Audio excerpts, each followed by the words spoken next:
Alexander Kolevthorpe el título de su charla de los sistemas modelo a los ensayos clínicos en los niños con síndrome de Phelan-McDermid. Hola. Bueno, es mi cuarta charla en 6 meses ante un público de habla española y sigo sin aprender español. Bueno, mañana haré otra vez este mismo chiste. Estoy comprobando de que todo esto esté funcionando, de los aparatos y que me oigan, pero de momento no ven lo que quiero presentar en la pantalla porque no la vemos. No sale.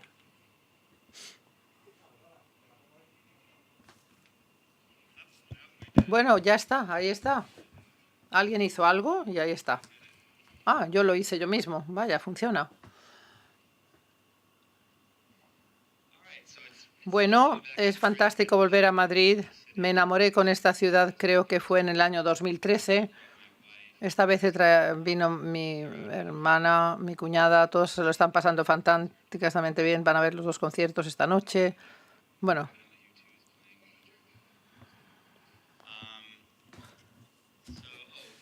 Bueno, y veamos un anuncio importante.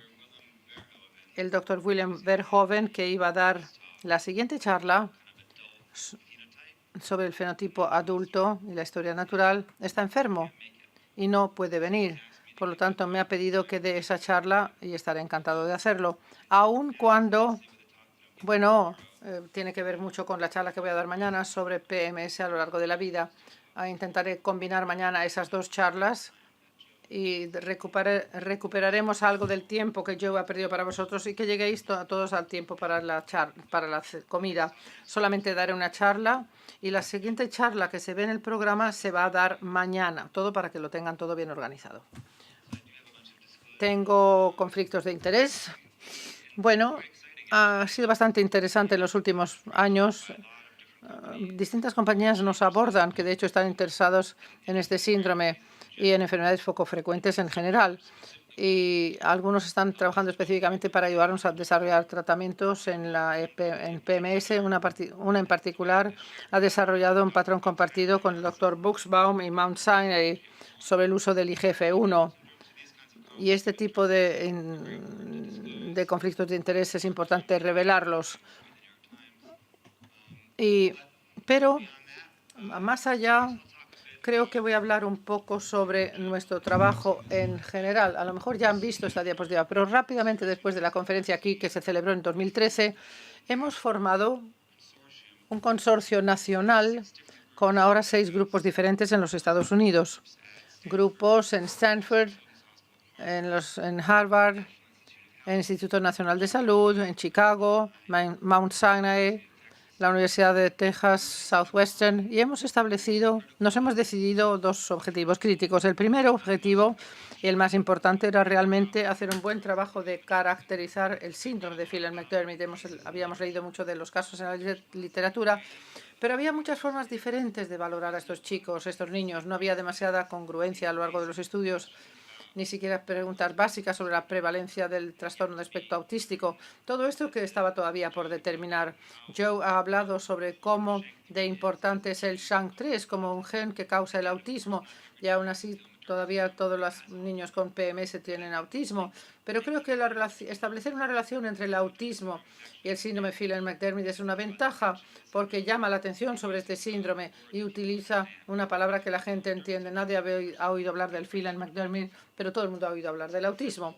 El primer objetivo realmente es evaluar a estos niños de forma sistemática. El segundo objetivo, y esto es un objetivo crítico para desarrollar nuevos tratamientos, es estudiar la historia natural del síndrome. ¿Cómo ha evolucionado con el tiempo este síndrome? Cuando pensamos en desarrollar tratamientos, queremos saber para quién estamos desarrollando el tratamiento, para qué tipo de síntomas, para qué fase, porque los tratamientos que podemos desarrollar en la infancia pueden ser muy diferentes de aquellos que habrá que desarrollar para los adultos.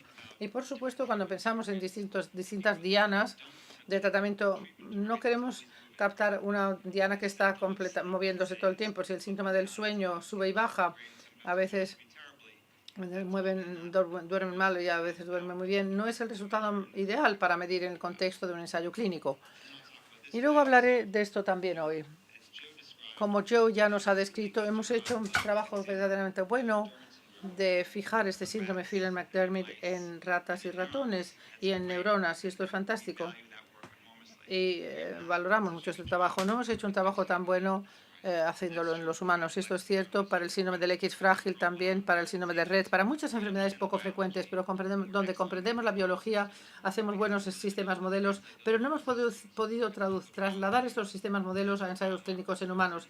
Y es donde entran en juego los biomarcadores. Hablaré un poco más sobre cómo intentamos desarrollar biomarcadores para puentear este vacío, este espacio, y también desarrollar mejores medidas de resultados. Los padres son los expertos en sus niños, ya lo han dicho esta mañana, y eso es absolutamente cierto.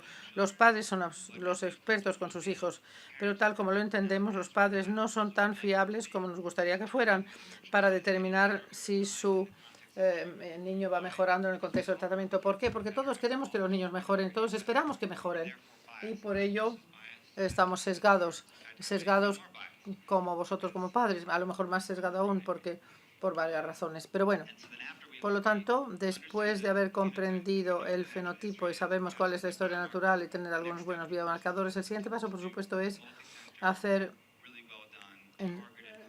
ensayos clínicos multicéntricos con tratamientos que pensamos que vayan a ser muy útiles. Y este es el modelo que Joe ha descrito. Yo tengo una diapositiva más simple, yo soy más sencillo que él. Cuando tomamos un síndrome como Phelan-McDermid, si tenemos este gen que sabemos que es importante, SHANK3, para crear estos modelos de ratones, ratas y neuronas. Estos son modelos que nos permiten comprender lo que está pasando en cuanto a la fisiopatología o en las condiciones biológicas. Como dijo Joe, se puede cribar a lo mejor a 1 millón de compuestos diferentes frente a este contexto genético y estos modelos, y decidir sobre los que funcionan los modelos que hay que poner en los ensayos clínicos con niños, y entonces empezamos a hacer esos ensayos clínicos. Voy a hablar de 3 ejemplos como ahora hemos seguido esta vía y ya hemos llegado a este punto, y tengo algunos datos preliminares por lo menos de un ensayo clínico. Volviendo a los modelos unos instantes, en el último año, año y medio, ha habido realmente muchos tratamientos con muchos compuestos que han ofrecido esperanza para el futuro. No voy a entrar en gran detalle en todo esto, pero basta con decir que tenemos muchas razones para estar esperanzados, muchas ideas diferentes que hay que perseguir, pero de nuevo todo a nivel preclínico. En la parte clínica, sin embargo, realmente solamente ha habido 4 estudios que se hayan publicado. De hecho, y solamente uno de estos 4 estudios ha sido bien controlado y es el en el que me voy a concentrar. Pero de nuevo aquí muestra que hay mucho interés, y estos son estudios internacionales hechos en varios países. Las personas se están centrando en la idea de desarrollar nuevos tratamientos en el síndrome PMS, que es un pensamiento fantástico comparando con cómo estábamos hace 5 años. Creo que se puede decir que hace 5 años no había un solo dólar dedicado a trabajo clínico en el síndrome Phelan-McDermid hace 5 años. Ahora tenemos millones de dólares en los Estados Unidos. Yo estoy muy centrado en los Estados Unidos, y empezando por el hecho de hablar inglés, claro. Pero si hablo demasiado rápido a ratitos sí que se le va un poco la velocidad, pero en fin, mi español es difícil de entender y entonces interrúmpame. Tenemos mucho tiempo ya que nos hemos quedado sin un ponente. Estos son 3 ensayos clínicos que están produciéndose en los Estados Unidos, pero que quisiera ilustrar, y todos están basados en estos modelos. Uno es un ensayo sobre oxitocina, el otro con IGF-1 y el tercero más reciente con un taxano, un fármaco anticáncer que se ha utilizado para tratar convulsiones. Empecemos con el IGF-1. Estábamos muy entusiastas sobre este fármaco, viendo los cambios que habían ocurrido en el modelo de ratón. Después hubo otro grupo que publicó un estudio que mostraba que había cambios significativos con IGF-1 utilizando modelo neuronal humano. Empezamos a pensar, ¿pero qué es lo que hace realmente el IGF-1? Esto es una hormona que se libera por el hígado como respuesta a la secreción de hormona del crecimiento por parte del cerebro. Sabemos que va desde el cuerpo al cerebro. Sabemos que promueve la plasticidad sináptica, la capacidad de las células nerviosas de comunicar entre ellas, y promueve el crecimiento celular. Hay muchos mecanismos posibles de por qué IGF no funciona en el cerebro. Uno que pensamos que es muy importante es la idea de desencadenar esta vía la AKT-mTOR para promover la síntesis proteica. Y también miramos esta vía que también es importante, AKT-mTOR. Hemos diseñado un estudio donde hicimos un ensayo cruzado donde los niños recibían IGF-1 durante 12 semanas o placebo. Y luego esto era en un orden aleatorizado, no sabíamos a quién le habían dado el qué. Al cabo de un periodo de lavado, por así decirlo, les daban lo contrario. Todos los que participaron en el estudio recibieron tanto IGF-1 y placebo. Esto era una ventaja porque cada paciente actuaba como su propio control, en cierto modo, pero también porque permitía que a todos los que participaran tenían acceso al fármaco. Esto, desafortunadamente, es un fármaco muy caro. Hay que estar seguros de que el primer tipo de ensayo clínico controlado en los Estados Unidos fuera uno donde todo el mundo pudiera tener acceso a ello. Nos interesó mucho el potencial, pero no fue una empresa trivial. Estos eran inyecciones subcutáneas. Hemos enseñado a los padres a monitorizar los niveles de glucosa. Uno de los riesgos es rebajar la glucosa. Y hemos enseñado a los padres a utilizar las agujas de insulina. Esto cuesta como $1.240. La dosis es muy fácil porque realmente se basa totalmente en el peso del niño. Esencialmente se hacen los pinchazos en los dedos 3 veces al día, la inyección 2 veces al día, y esto se hace 2 veces durante 12 semanas, perdón. Volviendo a 2014, hemos publicado los resultados de los primeros 10 individuos. Esto, de nuevo, es un estudio muy pequeño. Es un resultado muy preliminar, pero lo que nos interesaron mucho, pudimos mostrar beneficios en 2 dominios diferentes que pensamos que son muy importantes. Uno es el dominio social, que por supuesto es un síntoma nuclear del autismo. Y luego el dominio de la localización. En estas 2 áreas los niños mejoraron significativamente más cuando recibían el fármaco que cuando recibían el placebo. Tengo un bonito vídeo de un niño, a ver si lo podemos ver. Bueno, de nuevo, la primera vez que se mete uno en uno de estos estudios no se sabe realmente qué esperar.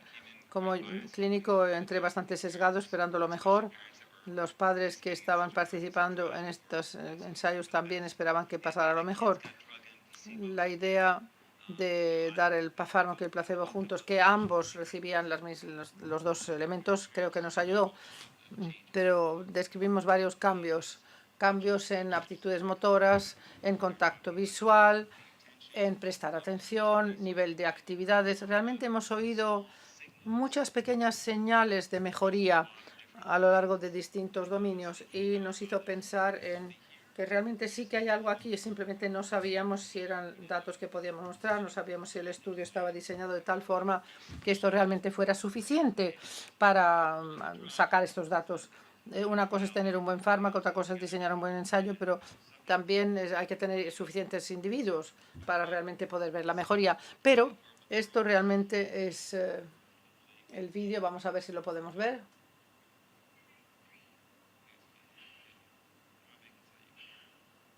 A ver si se puede oír. Si me llega el sonido arriba también poder traducir. Si no llega directo es difícil traducir los vídeos porque se suele oír mal. No hay audio, yo creo que antes sí que parecía que se oía. O si no, que lo cuente él. Lo que van a ver, esta niña tan mona, que va a probar el helado por vez primera. Reactividad sensorial. Nunca ha tomado helado antes. Y esto es bastante interesante para ella. Sabemos que estos pequeños cambios para estos niños tienen gran impacto. La idea de que un padre me pueda decir, por ejemplo, que ahora podemos andar al lado de la niña sin que coger la mano de la niña no parece gran cosa, pero de hecho es una cosa importante ya que la niña no se vaya corriendo si no le coges de la mano. Gracias, Joe. La idea de probar el helado es la idea de llamarla por su nombre y que se oriente hacia ti también es algo importante. Las aptitudes motoras están mejorando. Estaba jugando en un juego con el iPad y sabía mover esto mucho más eficazmente y empezó a montarse en una pequeña bicicletita también. Pequeños cambios, pero que eran muy significativos para nosotros y evidentemente para las familias también.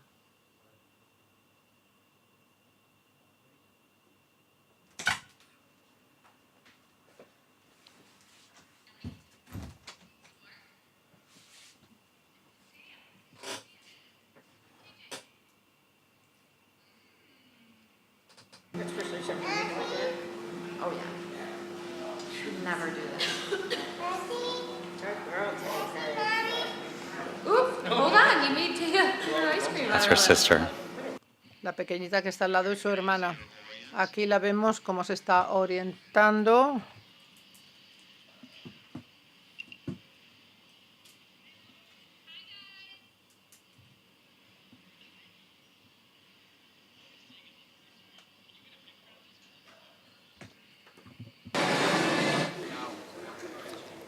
This is actually a pretty challenging game. Esto es un juego que es bastante difícil, pero lo está haciendo bastante bien ella. Utiliza sus dedos para mover aquí al personaje. Motor skills are a major problem. Bien, aquí vemos que tiene problemas con sus habilidades motoras. Claramente vemos que está teniendo algo de éxito, pero le cuesta. Tiene 7 años.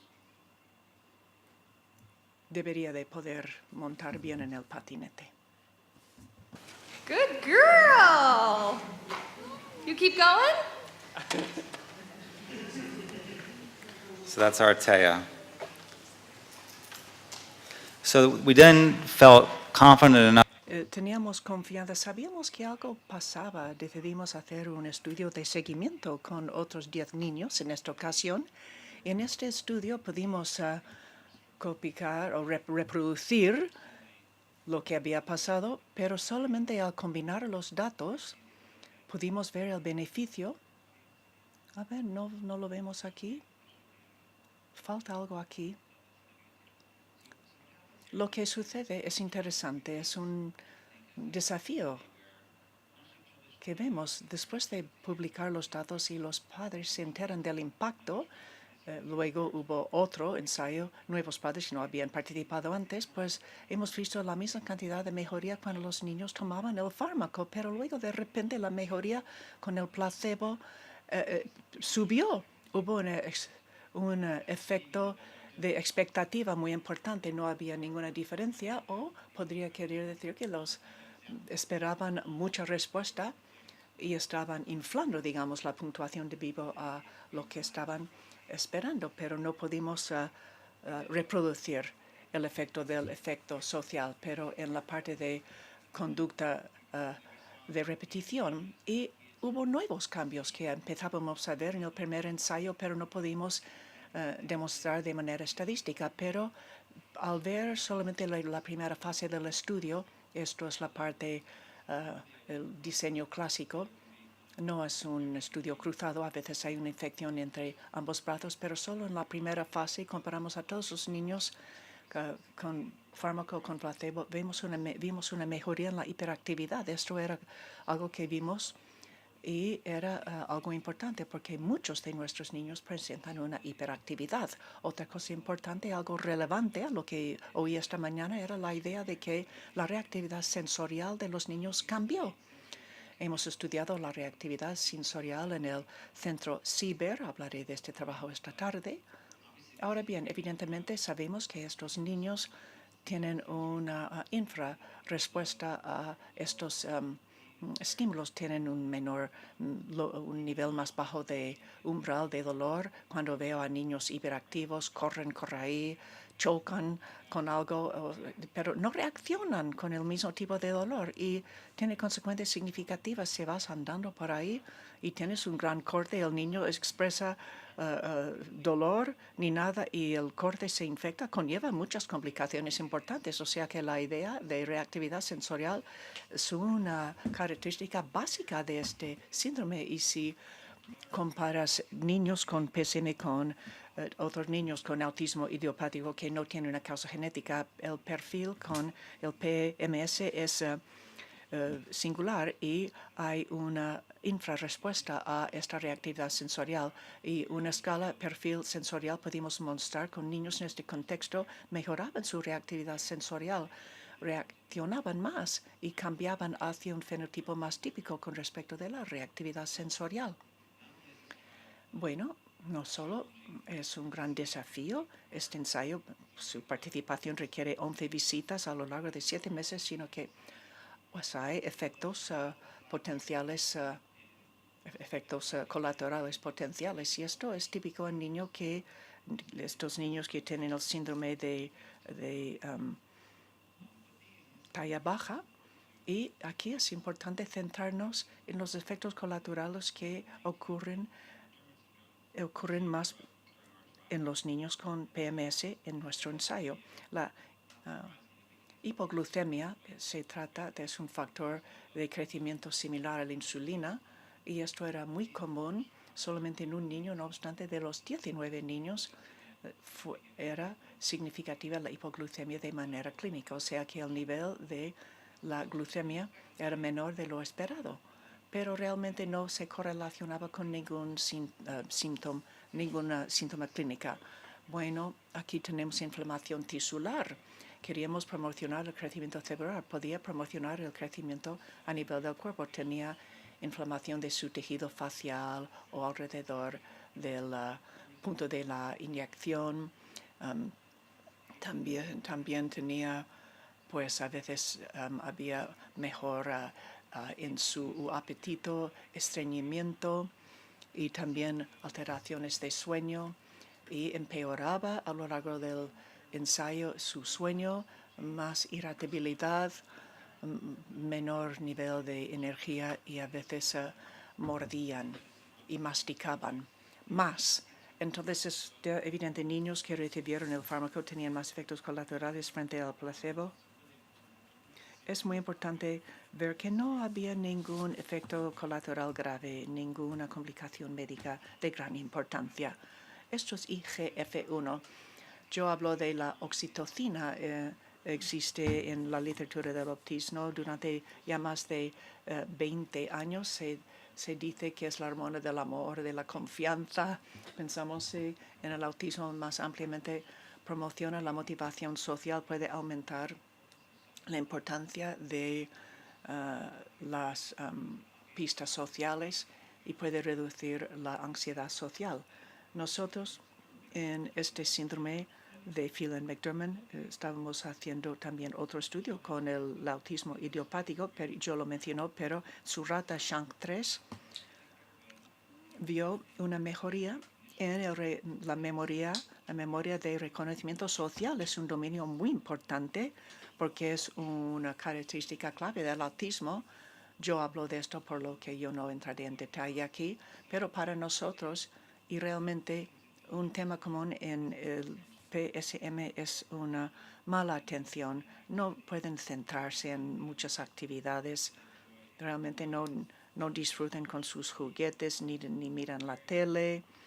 Es muy difícil involucrarles. La atención es un gran problema para ellos. Para nosotros los clínicos es un dominio muy difícil. Es difícil de medir.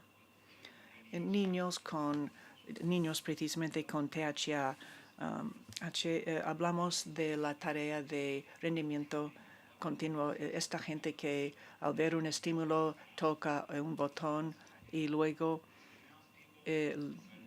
entonces hablando se puede adaptar este paradigma para los ratones. Eso es una rata. Hay cámaras que si toca un botón, sale una luz, tiene una recompensa y puedes ver la velocidad de la rata cuando se ilumina la cámara, o si no se ilumina, vemos la inhibición. O sea que esto es para ver la capacidad de atención, la capacidad de centrarse y de esperar. Con la influencia de oxitocina con la rata SHANK3 es que hay una mejoría significativa. Esto es importante y es relevante para nosotros y queríamos diseñar el ensayo clínico. Entonces hemos utilizado oxitocina. Este ensayo tiene 12 semanas. Los niños tienen o bien placebo o oxitocina y luego durante las siguientes 12 semanas todos reciben oxitocina. Esto es un ensayo controlado a doble ciego, controlado, extensión, etiqueta abierto, es estándar FDA. Todo el mundo sabe que al final va a recibir el fármaco, pero también es estupendo porque podemos comparar el fármaco y el placebo. No es importante. Esto es una medicina muy segura y teníamos que inyectarlo solo. Pues uno es, por ejemplo, un spray nasal. Tomamos mediciones diferentes.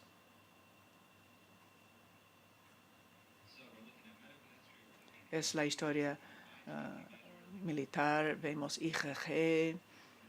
Queríamos medir la atención mediante siguiendo sus ojos, y hay otras mediciones que también se hace. Esto es evaluación sensorial, viendo actividad sensorial.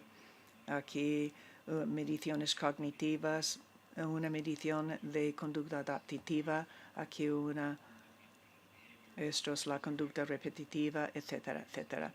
Llegan los padres y hacen, esto requiere un gran compromiso. Hay 15 pacientes que están participando en este ensayo. Efectos secundarios o colaterales en el universo. Aquí podemos ver algunas posibilidades de cosas que podrían ocurrir. Bueno, estos son los efectos colaterales potenciales. Como digo, prácticamente no hemos visto ningún efecto de estos. Lo que sí sucede, es que a veces son más irritables los niños. Más irritables. Y entonces hemos empezado a dosis menores. Algo interesante es que pensamos que mejora la motivación social y no obstante,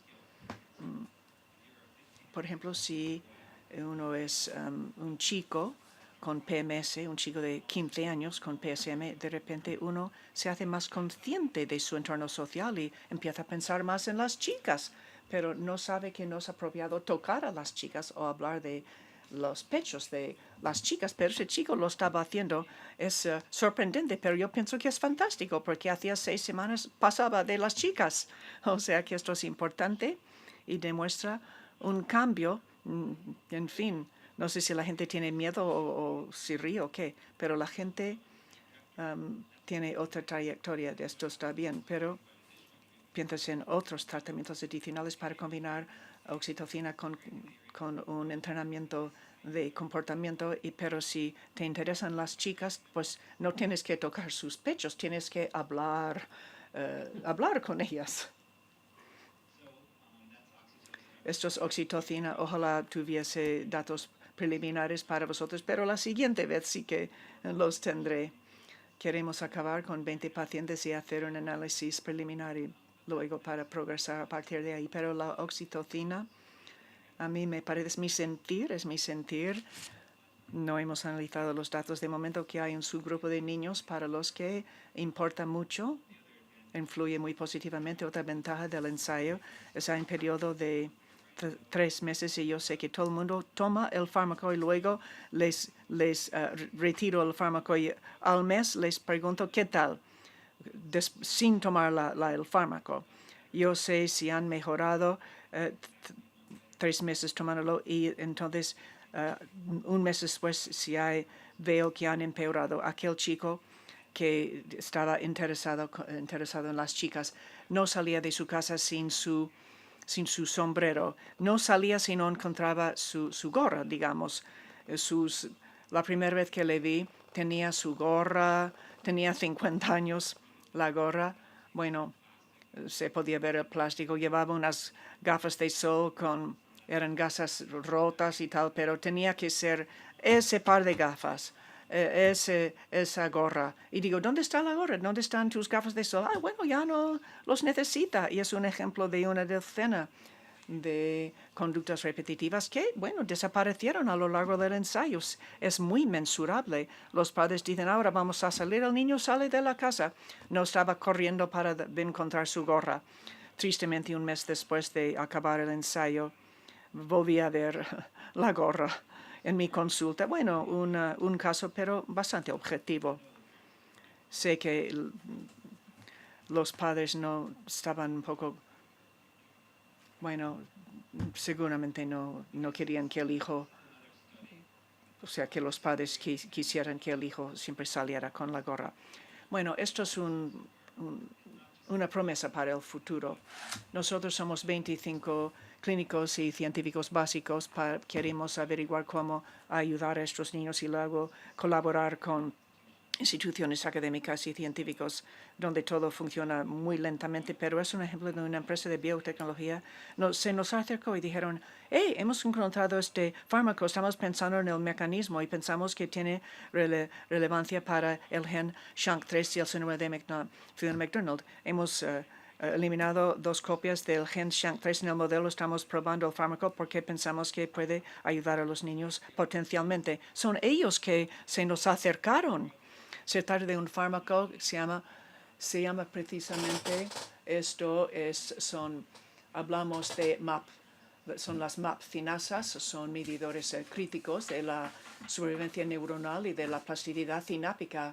Entonces, AMO es la empresa, AMO inhibe esta vía, impide la activación excesiva de la vía de las MAP finasas. En ese ratón SHANK3, pues hay una activación excesiva de la vía, se puede invertir con este fármaco, pero sobre todo, si miramos cortes del cerebro en el centro, en el hipocampo, por ejemplo, y en la corteza, podemos comparar ratones nacionales con los que no tienen la copia del gen SHANK3. Vemos una diferencia significativa y también existe fuera del cerebro en los linfocitos y en los glóbulos rojos. También lo podemos comparar con otras proteínas que están en vías paralelas y también hay diferencias a pesar de los niveles en otras vías. No es que se active todo, es que esta vía MAP finasa se activa. ¿Por qué es importante? Es importante porque si luego miras el efecto del fármaco dentro del ratón, puedes utilizar otros paradigmas de conducta. Bueno, yo hablo de la idea de una barra rotatoria. Si caes, mide tu equilibrio. Puedes invertir este déficit bajo la influencia de un fármaco. Se hizo, de hecho, en estos ratones con este tipo de paradigma de la viga. Y entonces podemos ver también hay distintos tipos de repeticiones han cambiado y podemos inducir crisis en ratones al sonar un timbre, un ratón SHANK3, puedes inducir una crisis en aquel ratón y puedes pararlo bajo la influencia de este fármaco. Y para nosotros hablamos mucho de funcionamiento social, comportamiento repetitivo, pero algo que ha surgido como algo totalmente crítico es la importancia de la epilepsia y las crisis en nuestros niños y la actividad de crisis, cómo impacta sobre la conducta y también impacta la cognición. Y yo pienso que en todos los estudios en el campo de PMS hay 30% de niños que tienen crisis. Algunos estudios sugieren más. Nosotros en nuestros estudios habla de un 40%, pero en 5 tienen crisis no tratables, resisten las terapias. No hay nada que puedan tomar. En el universo de tratamientos anticonvulsivos no funcionan en nuestros niños. Han requerido cirugías algunos niños. Por lo tanto, es muy importante estudiar este campo. Nuestras metas de evaluar primero la seguridad y tolerabilidad. Sabemos poco sobre este fármaco en el campo de PMS y hay personas con cáncer y sugiere que es un fármaco seguro. Vamos a específicamente evaluar el efecto para reducir la frecuencia de las crisis, para ver también otros dominios sociales y de conducta, porque podemos mejorar las crisis. Entonces seguramente podremos mejorar estos otros campos o áreas. Esto es un estudio importante porque en lugar de mirar a los pequeños, estamos viendo personas de 12 a 45 años con personas, una crisis por semana, crisis muy graves. Queremos seleccionar un fenotipo específico de personas que podrán responder a este medicamento y hay una amplia variedad de criterios de exclusión. Esto es mi actualización en estos 3 ensayos clínicos grandes en curso en Estados Unidos. Estamos ilusionados y ahora, ¿cuánto tiempo me queda? ¿Me quedan 15 minutos? Pues, ¿hay alguna pregunta de momento? Okay, so I thought I would talk about some of the ways that we're trying. Vamos a ver cómo estamos afrontándonos a los desafíos a los que nos enfrentamos en estos ensayos. Un temor que tengo es que vamos a tener el mejor fármaco del mundo, y tendremos muchos animales y modelos con el fármaco, pero no podremos mostrar cómo se mejora en un contexto clínico porque no podemos medirlo bien. Necesitamos mejores biomarcadores para cerrar la brecha entre ayudar, o sea, tener modelos, o sea, ayudando a ratas y ayudar a niños.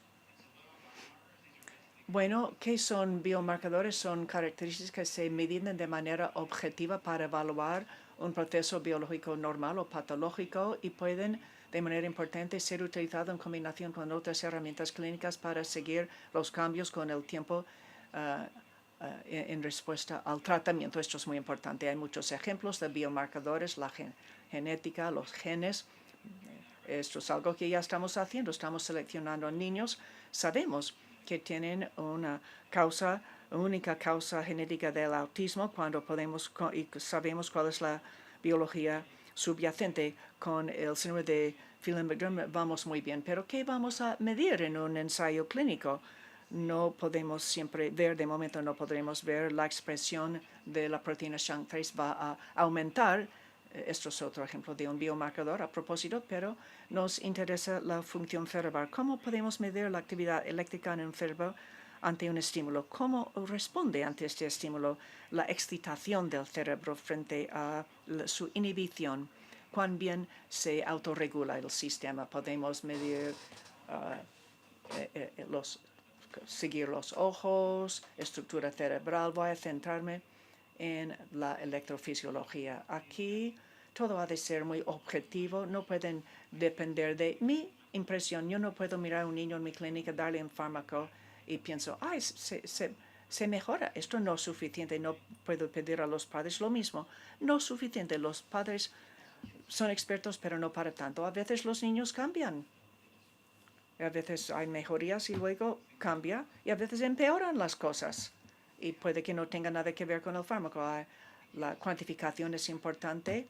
Fiable antes, cuantificable, en fin, hablamos de un elemento cualitativo. Hay que medirlo con cifras. Ha de ser sensible. No puedo utilizar un biomarcador que solo detecte grandes cantidades de cambios. Si uno crece una pulgada, hay que medir si uno ha crecido 1 milímetro, porque 1 milímetro en el desarrollo clínico en estos niños, 1 milímetro puede impactar mucho y no vamos a hacer ensayos clínicos durante 5 años.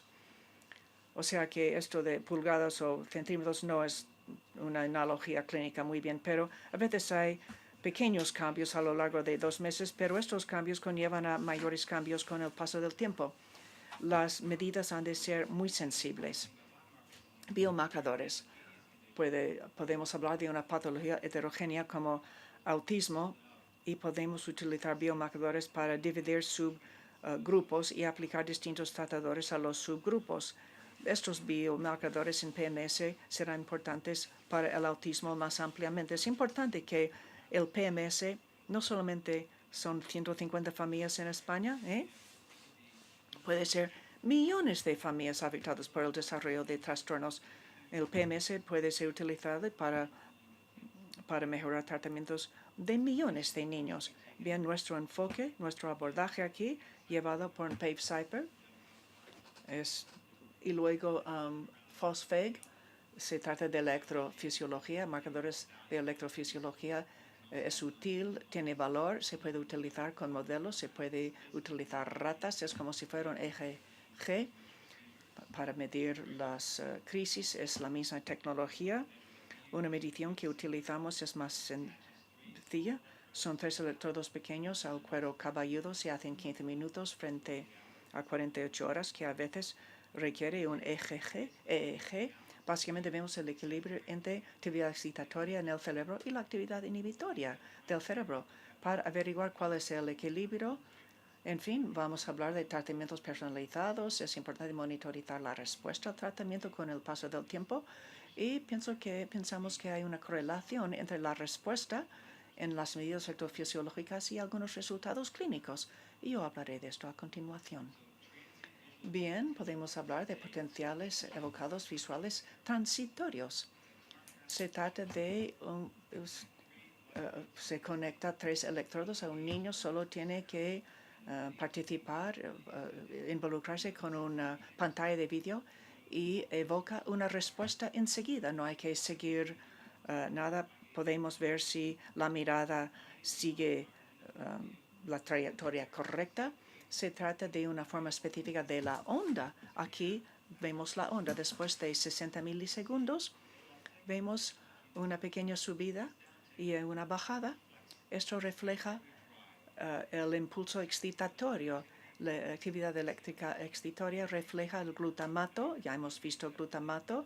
Es un neurotransmisor muy importante para el aprendizaje, la memoria. La proteína SHANK3 ancla receptores de glutamato. Si falta SHANK3, esperas ver una ausencia de este pico glutamatérgico. Esto es lo que vemos aquí, una persona con PSMS. No hay un pico glutamatérgico. Es la firma, en esencia, es la firma ectológica fisiológica que podemos evocar rápidamente con este potencial visual evocado. Y vemos un cambio con niños con PMS frente a niños que desarrollan normales, un niño que con su desarrollo típico o autismo. Ese niño típico tiene un pico glutamatérgico muy sano. El segundo pico aquí refleja la respuesta inhibitoria. En primero, excitación, luego inhibición, es su aspecto. Y luego tenemos un pelín de respuesta inhibitoria en PMS, pero menos. Aquí el niño típico con desarrollo normal, aquí los niños con autismo, menos excitación, pero aquí el niño con PMS prácticamente ausente. Y de nuevo es lo que esperamos, porque falta la proteína de anclaje SHANK3, interrumpimos la función glutamatérgica. Podemos compararlo a sus hermanos. Son niños que tienen hermanos con PMS y tienen un aspecto sano. No es una cuestión familiar, es que falta la copia del gen SHANK3. Y hablamos también con el fármaco inhibitoria. Esto es un estímulo visual que se evoca fácilmente. Es importante porque son niños, reproducimos la firma, o ratas o ratones, reproducimos la firma. Una forma para cerrar la brecha entre el éxito con animales de manera preclínica para llegar al lado clínico. What do you do? ¿Y qué hacemos después? Tomamos esta firma y vemos con qué se relaciona. Esperemos que con actividades sensoriales el dominio visual es sensorial. Y hacemos el ensayo clínico. Vemos la firma pre y post ensayo clínico. En un subconjunto muy pequeño de niños, son datos preliminares, estudiábamos ciertas bandas de frecuencia dentro de la actividad eléctrica del potencial evocado visual, y estas bandas de frecuencia, algunas parece que mejoran. Lo que esto refleja es un aumento del impulso excitatorio hacia el potencial evocado visual, y esto es lo que esperábamos. Esperemos que esto pueda ser algo que haga ir hacia una forma de onda más normal después de IGF-1, una banda particular de frecuencia que refleja impulso excitatorio aumentado. Se hace algo para compensar por este gen que falta, SHANK3. Estamos restaurando parte de la función glutamatérgica. Pensamos, como dije, que el dominio sensorial es tan potente que Pape Cyper, nuestra psicóloga, desarrolló una herramienta más eficaz y dividió la herramienta en las áreas que pensamos que son importantes: visual, táctil y auditivo, y también en hiperreactivo, hiporreactivo y más buscando lo sensorial. Es una combinación de un informe, pero también una observación directa de los niños mismos. Por lo tanto, para cualquiera que hayan tenido una pauta de observación de diagnóstico, se basa en este AOS, pero la importancia es que sea objetivo para dar a los niños cosas que hacer y en un paradigma muy específico, lo que vemos es que esta herramienta en particular puede distinguir entre niños con desarrollo típico y niños con autismo idiopático a través de todos estos dominios. Los niños con autismo tienen mucha reactividad sensorial y de momento son datos no publicados que todavía no tengo aquí. También se ve que se puede distinguir en niños con el síndrome Phelan-McDermid. Y los niños con PMS sabemos que tienen un perfil más bien de hiporrespuesta. Lo otro que realmente es importante también aquí es que la curva electrovisiológica, el potencial evocado visual, es interesante, tiene esta forma de onda, pero es solamente importante si está conectado en cierto modo con un síntoma clínico y podemos esperar que esté conectado. Si yo muestro un estímulo visual y estáis sensorialmente infrarreactivos, obtendréis la misma respuesta, pero esto también puede estar conectado a la forma en que podéis clasificar vuestra reactividad sensorial en general. Hemos visto que hay una clara conexión o correlación entre la reactividad sensorial, especialmente la hiporreactividad en esta medida sensorial que hemos desarrollado, y el impulso excitatorio en este potencial evocado visual. Esto está correlacionado con el marcador clínico. Es importante cuando se intentan hacer ensayos clínicos. Es algo complicado, lo diré de nuevo mañana. A lo mejor también otra vez el domingo, así que ya lo sabréis.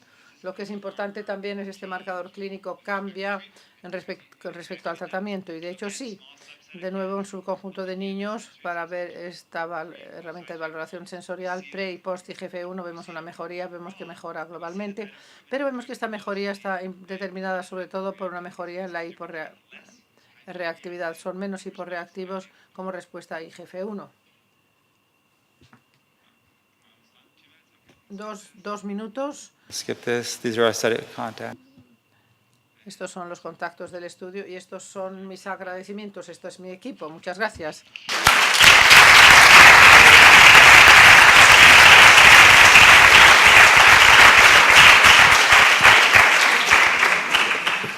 Okay, thank you, Alex. Pues muchísimas gracias, Alex. ¿Hay tiempo para alguna pregunta y comentario? Por favor, utilizando el micrófono para que él pueda escuchar en inglés, a menos que sepa español. Bien, anda, inglés, qué bien. Has hablado, ahora me he atascado, de los ensayos clínicos que estáis haciendo y estos están basados en los Estados Unidos. ¿Qué ocurre con todos nosotros que estamos aquí en Europa? ¿Y cómo podemos participar en estos ensayos? ¿Y cómo se puede hacer esto? Una pregunta importante, me agradezco que la hayas hecho. El camino en los ensayos tiene que ver que se hace un ensayo en un sitio único, se establece un consorcio que tenga la infraestructura para luego poner en práctica estos mismos ensayos una vez que se ve el éxito. No es típico cuando no se tiene la menor idea de cómo va a funcionar una medicina el empezar con un ensayo multilugares, multisitios, pero lo que se espera es que en cuanto veamos datos preliminares que sean buenos, que lo podamos desplegar a distintos lugares. La gente ya ha establecido en los Estados Unidos una estructura con 6 sitios que están preparados para hacerlo. Estamos totalmente dependientes de lugares de Europa y de todo el mundo para que sean lugares para ensayos clínicos, porque evidentemente son enfermedades poco frecuentes para reclutar suficientes participantes y con el fin de que se apruebe en varios continentes habrá que tener a otras personas involucradas también. Pero esto es lo que consideramos estudios piloto en fase precoz. Después en varios lugares y después ya pues pasar a Europa. Micrófono, por favor, para la pregunta. No se oye. Sí, micrófono. Catalina, no, pero da igual, no se le puede traducir. Bueno, recibo llamadas todas las semanas sobre participación en ensayos y creo que por el momento el acceso es un reto porque con el fin de participar en un ensayo hay que adherir a un protocolo. No podemos tener a la gente como volando cada semana, pues no es viable. Ha habido algunas familias que se han trasladado y que han decidido quedarse ahí, pero yo he compartido mi protocolo como resultado de ello con todo el mundo. Yo no retengo información. Desde mi perspectiva esto es público. Estoy encantado de hablar con cualquier clínico realmente en el mundo que quiera administrar IGF-1 u oxitocina. El reto es que puedan hacerlo, que puedan conseguirlo. La gente en España han tenido mucho entusiasmo en utilizar IGF-1, tienen mi protocolo, saben cómo hacerlo, saben cómo darlo. Lo que no tienen es el fármaco en sí. Yo creo que ha habido un puñado de familias que yo sepa que han conseguido obtenerlo gratuitamente de la compañía por varios medios, pero es un reto. Y he pasado 5 años intentando hacer que la compañía me lo dé a mí gratis para ayudarles, pero bueno, tengo cierto optimismo ahora de que me lo vayan a dar, pero aún así está en curso. Han dicho que sí, lo cual es un paso muy grande adelante. Han dicho que sí, pero yo no tengo todavía el fármaco. Hola. Muchas gracias, Alex. Una charla fantástica. Tengo una pregunta en lo que se refiere al tratamiento con IGF-1. Esperas cambiar con las conductas en los niños, pero esperas tener un impacto en el desarrollo. Y mi pregunta es la siguiente. ¿Por qué has elegido este diseño cruzado? Bueno, la pregunta se ha traducido. Espero ver cambios en el desarrollo con IGF-1 y por qué hemos elegido el diseño que hemos elegido. Bueno, el diseño fue la elección por elementos prácticos, sobre todo hay muchas formas diferentes de diseñar ensayos. Como dije, yo creo que la forma ideal sería hacer un ensayo sencillo controlado con placebo durante cierto tiempo, ya sea un mes, 12 semanas o un año, y luego todo el mundo después del ensayo control, o bien te dan el fármaco o el placebo, no se sabe el qué, y luego todo el mundo al final le dan el fármaco activo. Esto es el diseño ideal. Es mucho más caro, por cierto. Y lo que queríamos hacer es garantizar que tuviéramos un ensayo controlado en primer lugar, pero que en segundo lugar no queríamos que algunas personas llegaran al ensayo y solamente iban a recibir placebo y nunca acceso al fármaco. Por ello decidimos hacer el ensayo cruzado. El ensayo cruzado es problemático porque potencialmente puede haber un impacto sobre si se empieza con fármaco o con placebo. Se empieza con el fármaco y al cabo de 12 semanas se continúa con placebo. Es posible que el efecto del fármaco pueda continuar en la fase de placebo también, en cuyo caso se va a contaminar la fase del placebo. Y de hecho no lo vimos, hemos podido medirlo un poco, de cierto modo. Hicimos un lavado de 4 semanas entre medias o de descanso entre medias. En primer lugar, el coste. B, exponer la mayor parte el número mayor posible al fármaco activo. Y el coste otra vez. Sí, lo entiendo totalmente, pero bueno, estoy muy preocupada por el efecto de carry-over. Y solamente 4 semanas de descanso o de lavado, pues a lo mejor puede estropear los resultados. Si se piensa que se va a tener un impacto sobre el desarrollo. Para nada. El efecto de carry-over que se lleva, si se empieza con un fármaco en la primera fase, luego bueno, aquí están tus síntomas el día 1 y empezamos con el fármaco y aquí están tus síntomas después de 12 semanas y luego se quita el fármaco, se lava el fármaco, se pasa a fase 2, van a subir los síntomas hacia arriba, hacia abajo, van a quedar iguales si están aquí. Si pasan de aquí a aquí y luego estamos en la fase 2, ¿cuánto más de hecho se puede mejorar? Realmente es el cambio en el efecto del fármaco entre el valor basal y la semana 12. Si hay tanto cambio en la primera fase, tanto en la segunda, si esto es una diferencia significativa. Pero había diferencias de valor basal. Si alguien vino con un nivel de 10 en el valor basal y luego en la segunda fase ese nivel bajaba normalmente.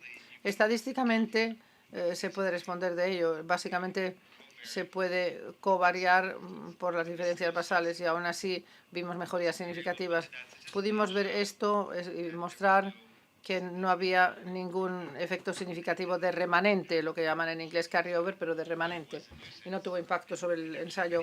Pero si algo pasaba era que probablemente desinflaba un poco el efecto del fármaco. Si yo no veía nada, podía decir, pues no vi nada porque está este efecto de remanente. Pero si he visto algo a pesar de este efecto de remanente, pero el efecto de remanente no era significativo estadísticamente. Pero debido a las diferencias entre valor basal, fase 1, fase 2, el siguiente estudio, cuando la compañía del fármaco nos dé el fármaco gratis, cambiaremos el diseño completamente y haremos uno controlado con placebo y luego una extensión abierta. Ese es el objetivo.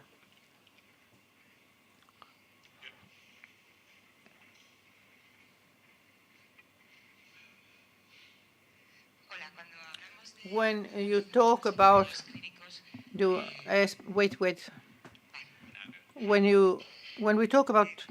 when we talk about making trials with people already, from what age until what age are these trials done? Do we have an age limit, under or over, or do we include adult people, babies, or what do we do? Una gran pregunta. La pregunta sobre, bueno, supongo que las conocéis porque era en español. Bueno, la pregunta era sobre la edad de los niños o de las personas que participan en el ensayo, ¿verdad? Bueno, esto es un tema complicado porque depende mucho del estudio, depende del perfil de seguridad del fármaco. A mi modo de ver, cuanto más joven intervenga uno, mejor. Cuantos más jóvenes sean cuando intervenimos, mejor. Con los niños que tienen el síndrome de la estatura corta, eso se mejora a los 3 años. Cuando empezamos el estudio queríamos ser más conservadores, nunca lo habíamos dado a nada con PMS. Empezamos a los 5 años. Ahora hacemos estudios posteriores que bajan hasta los 12 años de edad. Esto es importante. Del mismo modo, con el AMO, este fármaco, baja los de 2 años porque solamente queríamos incluir niños mayores. No estábamos seguros de cuál era el riesgo de la AMO o el AMO.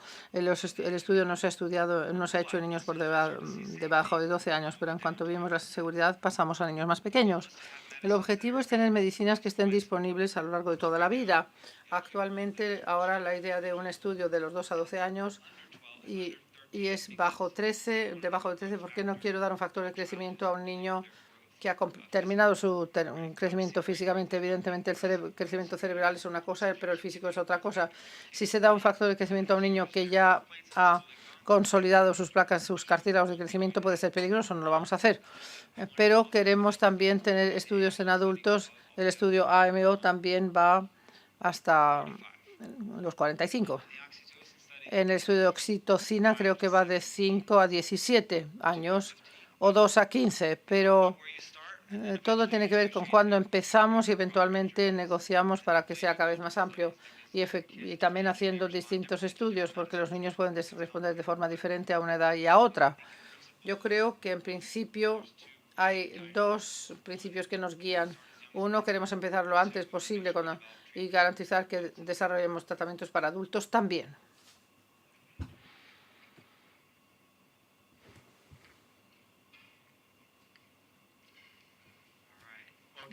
Bueno. Oh.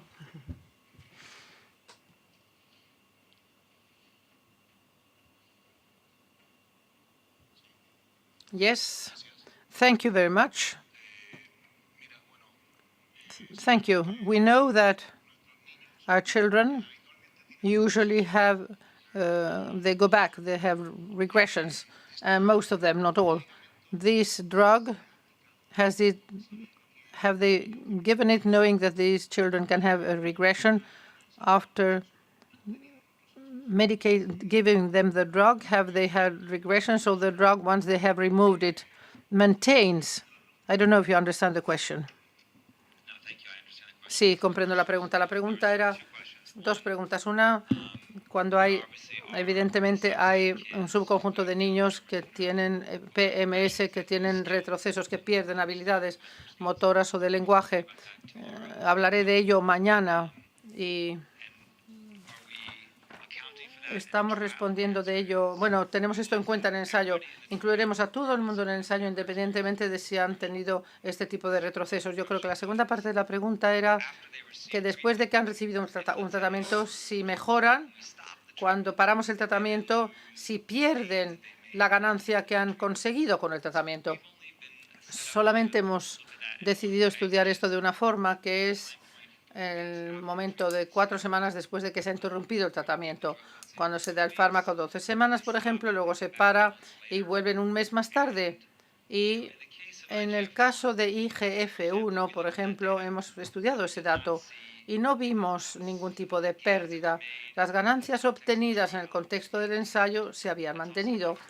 También es mi impresión clínico, simplemente a modo de anécdota. En el estudio de la oxitocina no hemos analizado esos datos, pero mi impresión, basándome en varios niños, es que las ganancias que se obtienen se perdían, de hecho.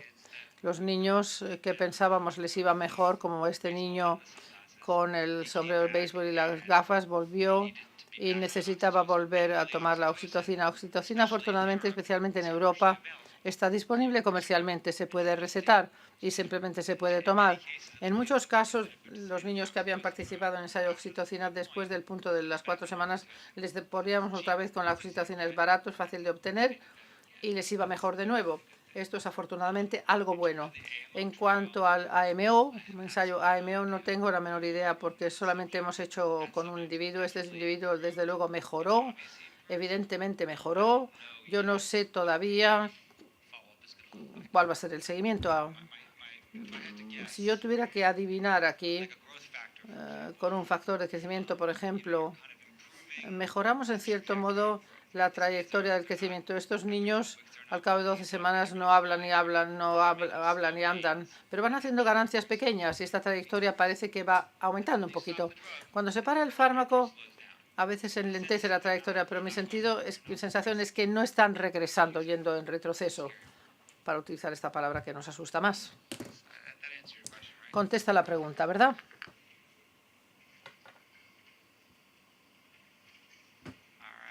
Bueno.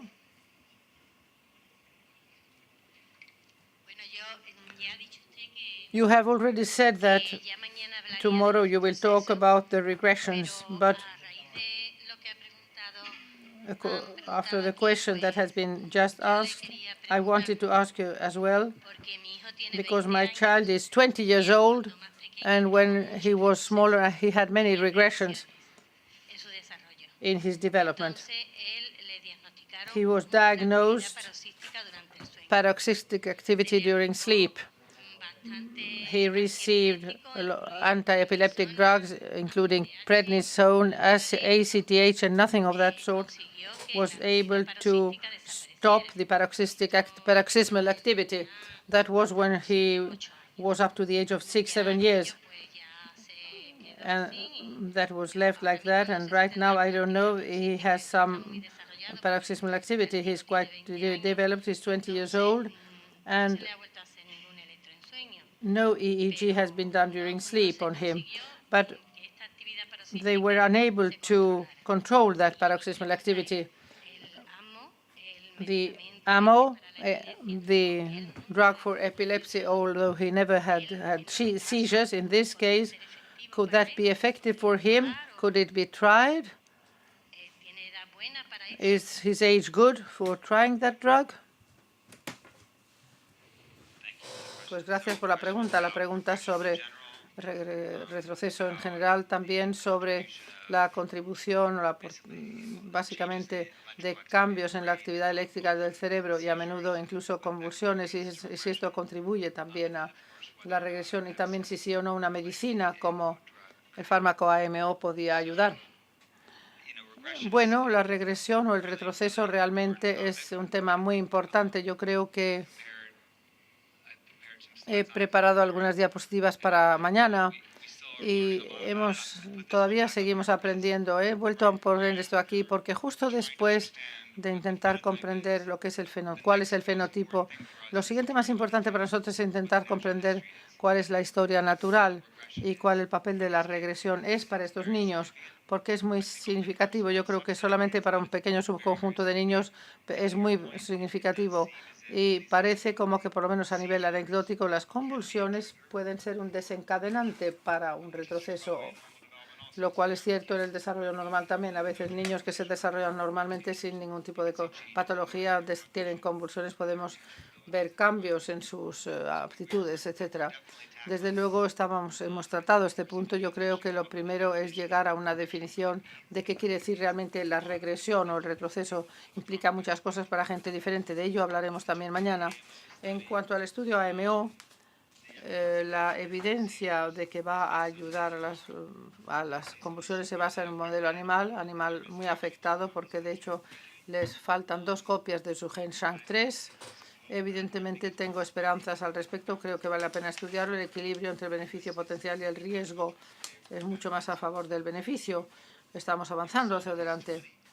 Parece, su hijo tiene 20, es 100% candidato, pues depende de la gravedad de las convulsiones. Desde luego estamos seleccionando personas que por lo menos tienen 4 convulsiones al mes o así, o una a la semana. Tienen que verse muy afectados para poder justificar. El estudio AMO es un estudio de un día. Todo el mundo recibe tratamiento activo. Se da en una infusión intravenosa durante 6 horas. Es así como se administra. Hemos hecho con un niño, está bien, está totalmente bien, mejoró las convulsiones, pero es un procedimiento agresivo o importante. No requiere demasiadas visitas, por otra parte, así que sí que se puede volar a Nueva York, estar en mi laboratorio o hacerlo también. Sí se podría hacer. Esto valoraría si es candidato o no. Pero yo no sé si va a funcionar, no tengo la menor idea. Cuando vuelva, porque me hayáis vuelto a invitar, pues también lo podemos ver. Bien. ¿Más preguntas? Bueno, si no hay más preguntas, una más por allí, la última pregunta ya. As the pharmacological treatments that we've got that are available or that are being studied right now, IGF-1, oxytocin, and AMO. In the case of oxytocin in Europe, as it's more accessible for us and it's cheaper,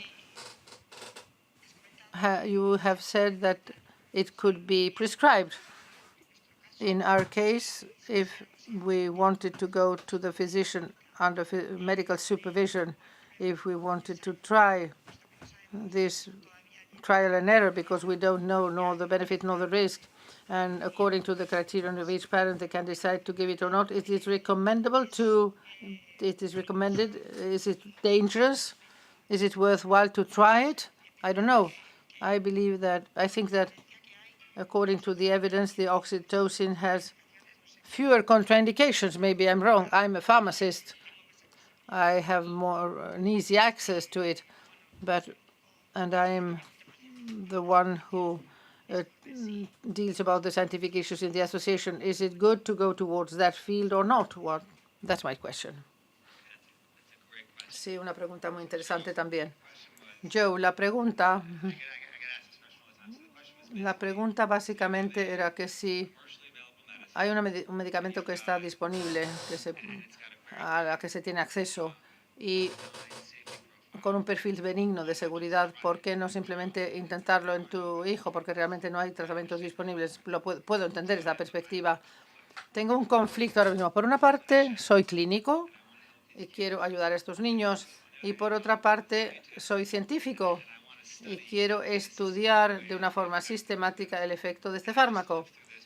Y he vivido con esto durante los últimos 20 años en los Estados Unidos, porque pensamos que la oxitocina era un medicamento poderoso para el autismo. Lo hemos utilizado, y realmente no fue hasta que hicimos ensayos controlados sistemáticos que pudimos descubrir es eficaz y para quién es eficaz. Así que voy a contestar la pregunta en 2 formas. La respuesta es sí, utilícela. Luego la respuesta es no, no la uses.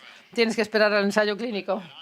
Pero en la parte positiva, de la afirmativa, es una medicina muy benigna. Estoy muy cómodo con la seguridad. Sería muy precavido con el AMO, diría absolutamente no lo uses. Y también con IGF-1. Tengo mucha experiencia con oxitocina y yo creo que sí. Si puedes llegar a un médico que asuma la responsabilidad de recetarlo, yo puedo aconsejarles en cuanto a la pauta o la posología, pues sí. Pero hay que ser conscientes como comunidad si quieren seguir adelante con los tratamientos para el PMS. Hay que participar en ensayos clínicos porque la FDA, en este caso la EMEA, no va a aprobar una medicina para el síndrome Phelan-McDermid que no se haya estudiado.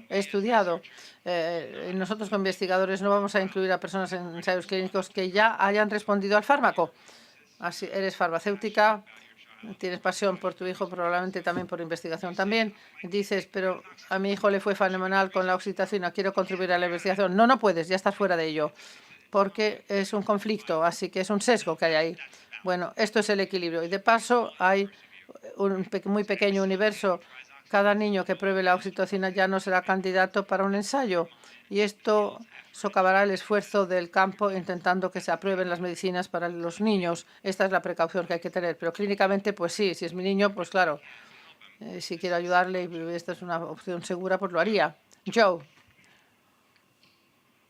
Pero con el micrófono, porque los demás, bueno, también puede repetir la pregunta, claro. Al principio la gente no podía dar suplementos como el ginkgo biloba, por ejemplo. Al principio todo el mundo lo tomaba. Y, bueno, no se podía hacer un ensayo sin él, por ejemplo. Los niños, si pensaban que funcionaba y estaban contaminados, bueno, realmente fue un problema con el ginkgo biloba.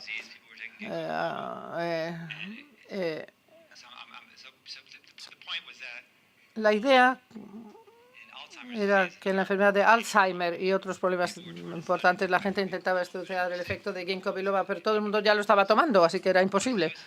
La oxitocina es más fácilmente disponible, accesible, es barata, relativamente barata, y por lo tanto, si tenemos un ratón que muestra memoria, reconocimiento social y atención, y niños que muestran mejoría en funcionamiento social y atención potencialmente, esto podría ser sorprendente para este campo. De hecho, podríamos tener un tratamiento benigno y eficaz que ha sido para toda la población, pero si todo el mundo empieza a utilizarlo, se contamina nuestra capacidad y socavará nuestra capacidad de que se pueda aprobar este fármaco para el síndrome Phelan-McDermid.